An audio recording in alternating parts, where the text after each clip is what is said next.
What's up, everyone? Namaste. Okay, so let's start just by taking one conscious breath.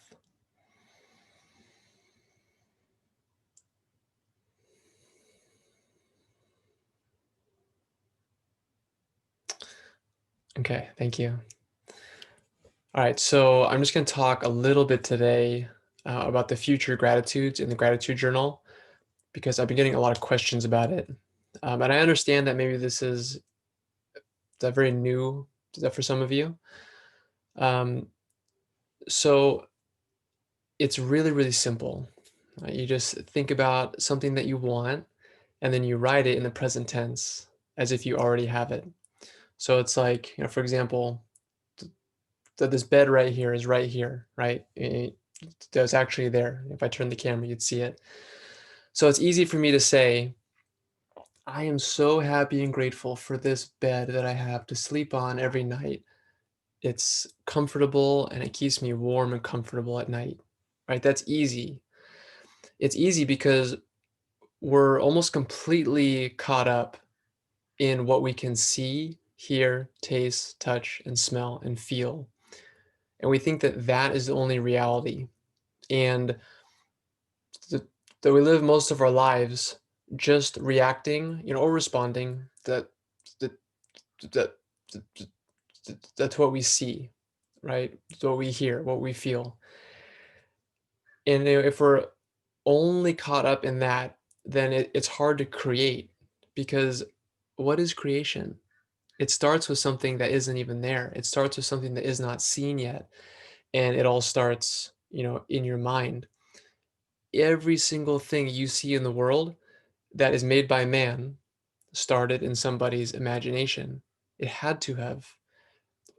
Because first they think about it, and then they build an image and they build a possibility. That's basically what it is. They're building a possibility. And then, after with a lot of thought, that they're able to put it, into reality and to manifest it. And manifest just means create. It's the same thing. So the future gratitudes we're manifesting, that we're creating, we're basically just entertaining a positive possibility in our lives. And we have a fear of being positive. It's true. We have a fear of being positive. And, Tanner said something really interesting. And she said that oftentimes when she goes to do something, she she thinks of like the worst possible scenario, but just in order for her to be aware of that.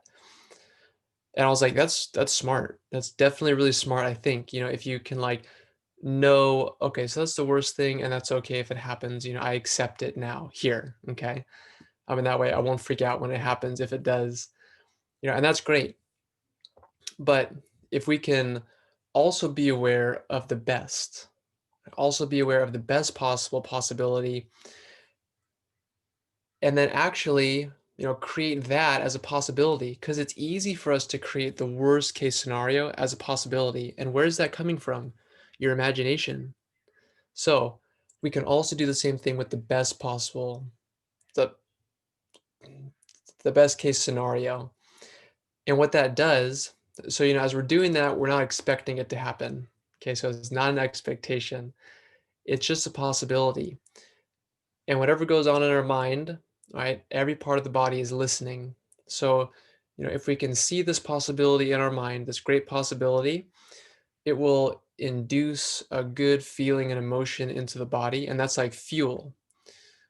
So it's like, if you put, I was going to think of a car example, but it doesn't actually work. Well, maybe like if you put high quality fuel in a car, it's going to run better, right?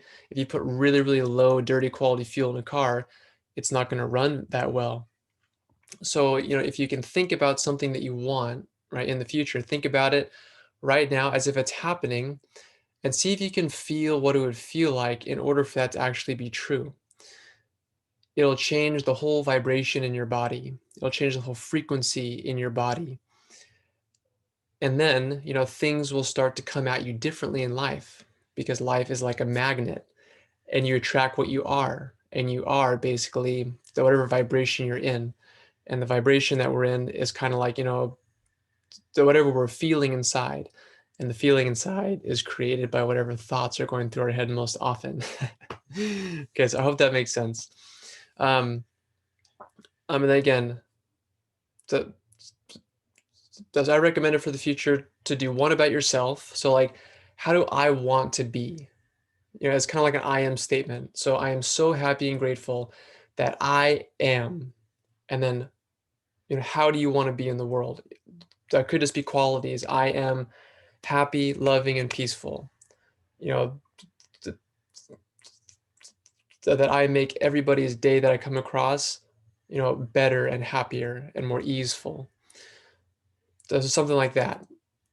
And then the next one, I recommend to do something with a relationship in your life. So choose a relationship that right now is not easy, right? It's causing you problems. And then, because also, if you think about that relationship and you just notice how you think about that relationship throughout your day, you're probably using your imagination to think about how it's not good and to think about what's going to happen next that's like horrible. So that stuff's more likely to happen because then you're bringing that energy into the situation. You're giving that into the relationship. That's all a relationship is here I am in this relationship. What do I have to offer? It's not about needing and taking. It's about what can I give? And we're always giving.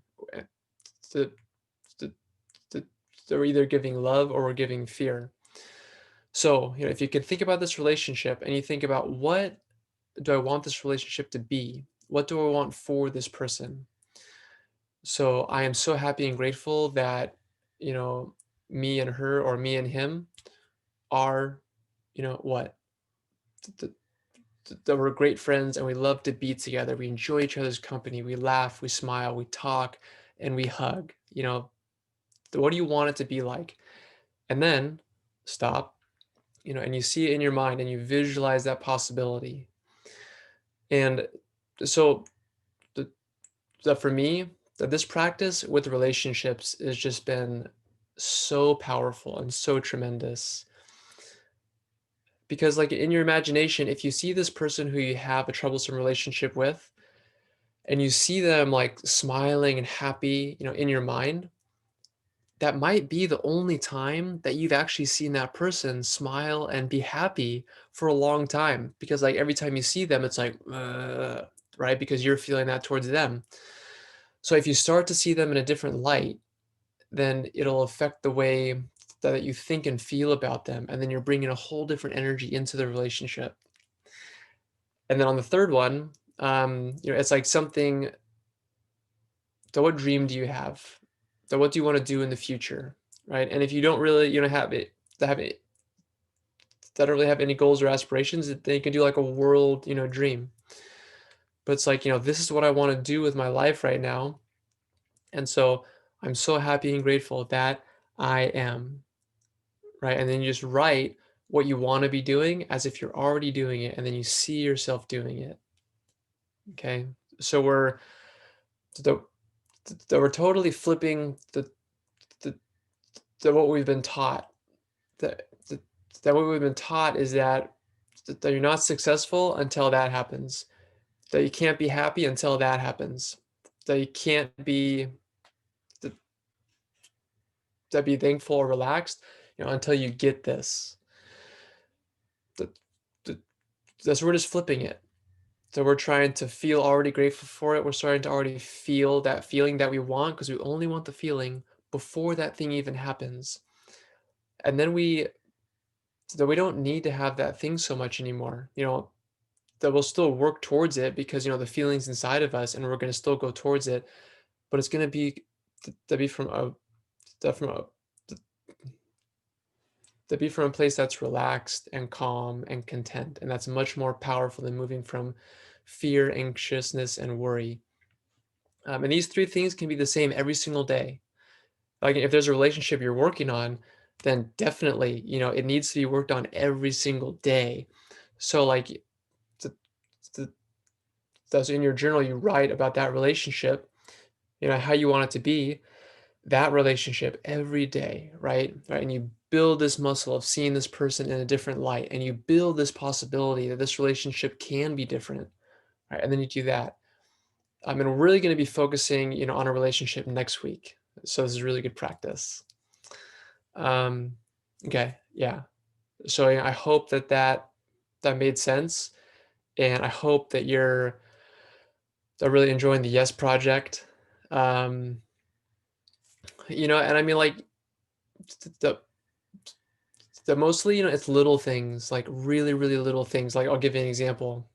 Last night, the, I just got on the phone with my friend, and my dad goes, "Hey Nate, can you help me with something?" And my reaction right away was to say, "I'm on the phone," but I was like, "Wait." I stopped myself. I said, "I'll be right there. Hey, I'll call you back." And I just go, and he just needed help to get into a Zoom meeting. Done. I call my friend back. There we go. So it's like it's totally easy. And just like, going with the flow a little bit more, it just creates so much more harmony. And the probably moms are a lot better at this th- than men who don't have kids, and maybe even women who've never have kids. Because moms are used to this, just like drop what they're doing and go handle something. And just like a really small example, last night that I needed some headphones, I asked my mom. I was like, "Hey mom, do you have an extra pair of headphones?"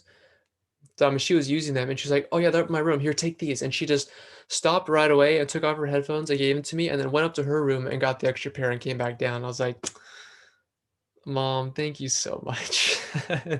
So little things, right? And one way that we can start receiving, and we can do this all the time, is by listening. So really listening to somebody. And we can't be listening, to somebody, so we can't be truly listening, and taking in their words and their feeling tone, just how they are, if we're thinking about what we're going to say next, or if we're judging what they're saying. So just, they're just taking it in. And actually, that's something really funny with this. The, the, the, the, the, as we were in family therapy, and like, my dad would come into the therapy sessions, and the, the so he would say things that sounded good, and I would just be like in my head judging him. I'm like, You don't do that. What are you talking about? You don't do that. That you're really good at walking the walk, but you don't talk the talk." Just all this stuff, or no, that other way. You're good at talking the talk, not good at walking the walk. And so like all this stuff in my head, it was just like creating tension in me, and I was just judging and judging. I mean, and then one day, I just made the decision. I'm just going to listen. I'm not going to think about who's saying it or my opinion about it. I'm just going to listen. And that day I was like, wow, he's saying some really awesome things. Like he's making really good points. And I was like so appreciative of what he was saying, because I was just listening to what he was saying. I wasn't judging it or thinking about it. So, yeah. I mean, I just heard this cool story actually too, about the Mother Teresa by that kind of being like cornered, by some reporters. And they were like, Do you pray?" And Mother Teresa goes, "Yes, I pray." And they're like, "What do you do?" And that she was like, "I listen to God." And she was like, or the other reporter was like, "Oh my God, you listen to God? What does God say?"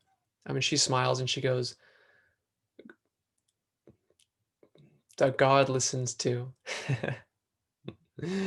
I love that story so much. So yeah, I hope this video helps, and I hope you have a great rest of the week and a weekend, and I'll see you on Monday or Tuesday. All right. Namaste.